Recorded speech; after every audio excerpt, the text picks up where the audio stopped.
Okay, so imagine this. You find a book, maybe hidden away on a shelf in a museum office, and you learn its cover is, well, it's made of human skin. It sounds like something out of fiction, but that's exactly what happened recently at Moyse's Hall Museum in Suffolk. And this isn't just some random macabre object, right? There's a whole story here. Oh, absolutely. It connects directly to a really infamous crime from the 19th century, the Red Barn murder of 1827. And the man involved, William Corder. William Corder, I've heard that name. Wasn't he known as a bit of a, well, a fraudster and something of a ladies' man? That's putting it mildly. And what's even wilder is this newly found book isn't the only one. There was already another book bound in his skin in their collection. Two of them. Okay, right. So let's dive into this. We're talking about Corder and his victim, Maria Martin. Exactly. Their relationship was complicated. Maria became pregnant. The child unfortunately died. It was stillborn. Tragic. And then Corder, he promised to marry her? Is that right? He did. He told her they needed to elope, meet him secretly at this place called the Red Barn in Polstead. Uh-oh. And that was the last time anyone saw Maria Martin alive. Precisely. She went to the barn, and then she just disappeared. Corder, meanwhile, spun this web of lies. How did he explain it? To her family and friends? Just fabricated stories, you know. Said they were married, living elsewhere, that she was fine. Kept it up for months.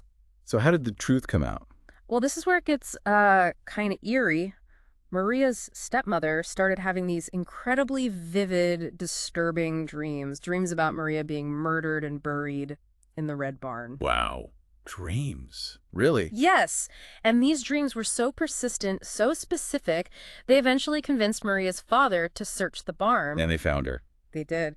Buried in a grain storage bin. Her body was badly decomposed, but identifiable. Grim. So Corder's lies fell apart pretty quickly after that, I imagine. Very quickly, the investigation pointed straight at him. He was arrested, and his trial was held the next year, 1828, in Bury St Edmunds. Right nearby the museum then. And he was convicted.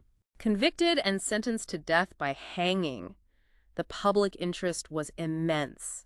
Huge crowds gathered for the execution. How huge are we talking? Estimates vary wildly, like between 7,000 and maybe even 20,000 people. It was a major public event. A spectacle. Yeah. Which seems so strange to us now, but was common then.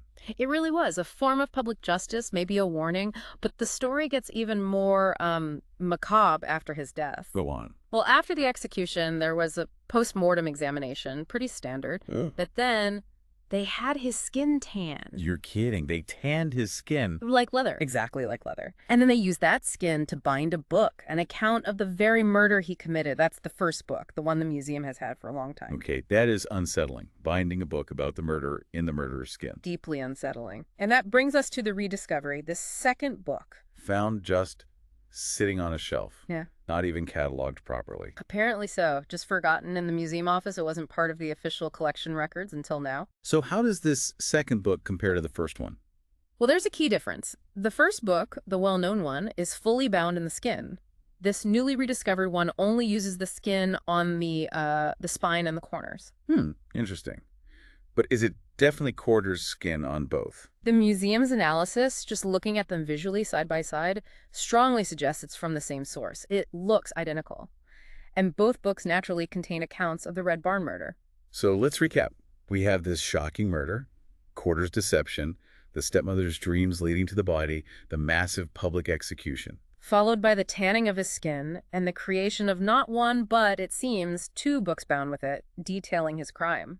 It really makes you think, doesn't it, about how crime and punishment were viewed back then. It wasn't just about the execution. No, there was this whole other layer, this creation of these artifacts. What does that say about remembrance, about dealing with notorious figures? Was it meant as the ultimate degradation?